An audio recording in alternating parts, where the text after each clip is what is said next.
I fear there was a lot of scrutiny on this visit because it is the first state visit by the new monarch to a Commonwealth country. Yeah. How do you think it will be viewed as it comes to its conclusion? Has it been a successful visit? Well, this visit was always going to be a difficult one in some ways, and a very poignant one, because of course Kenya was the country that Queen Elizabeth II found out that she was going to be queen. She found out she was going to ascend to the throne. Her father had passed away while she was there. And whilst a visit to that particular hotel, the Treetops Hotel, wasn't on the cards for King Charles III, it was always going to be very poignant, thinking about his mum, Queen Elizabeth II, but also it's a Commonwealth country celebrating 60 years of independence from British colonial rule, still part of the Commonwealth as well.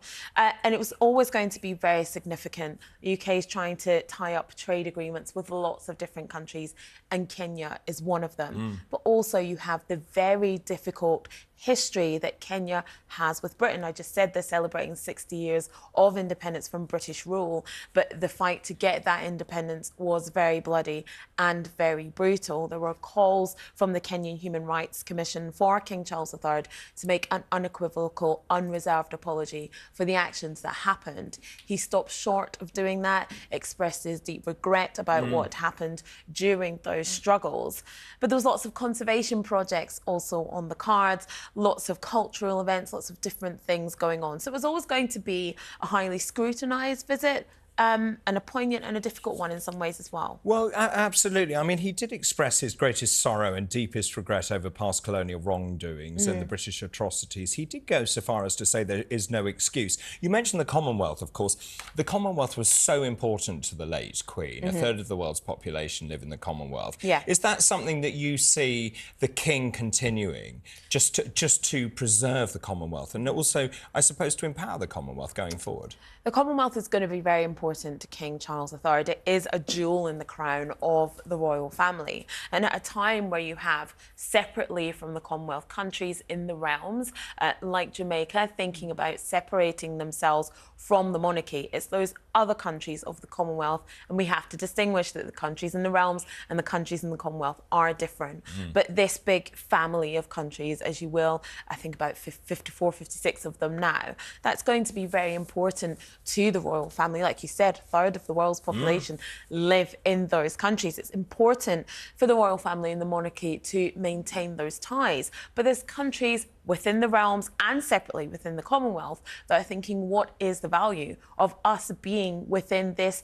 family, having these trade ties? There's a saying that the wealth in the Commonwealth is not common. It's not distributed evenly. It's only kept with some people. So what is the benefit? But other countries are seeing the benefit and are joining. So I think it's something that King Charles III will certainly be working on maintaining and expanding in the future. And this first visit and the words that he said, very carefully chosen words, likely to be a template for future royal visits to Commonwealth countries, particularly those where similar questions are being asked about the past relationship and the future relationship.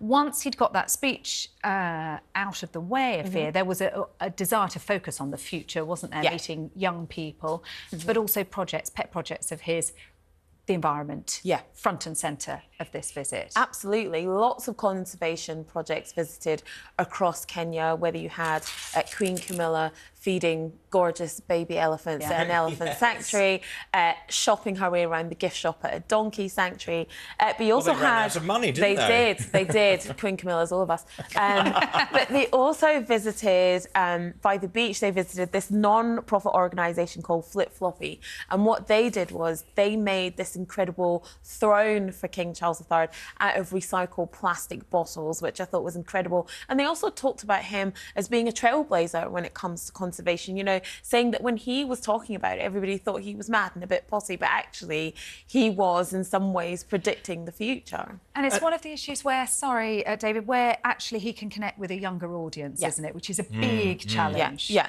And Kenya has a very young population.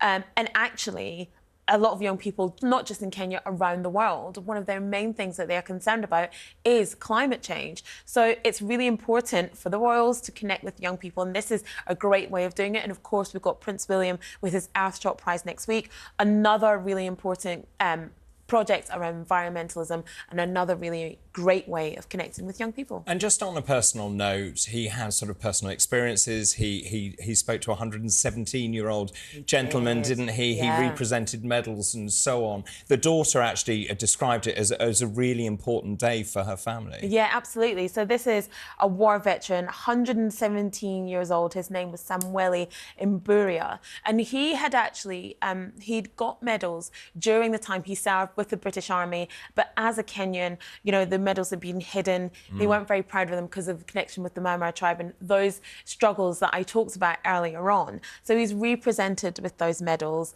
And the king was asking about his key to long life and his key to longevity, and said perhaps that he'd been eating locusts and wild honey. Was that a bit of a sort of Prince Philip slip? It was a bit think? Prince Philip-esque, wasn't it? Locusts and wild honey. Really? Really? I don't know. But I mean, amazing. He's doing to something see. right, He's though, doing at something 117, right. isn't The he? world's oldest man, and to have those medals back was really important for him and his daughter. Yeah.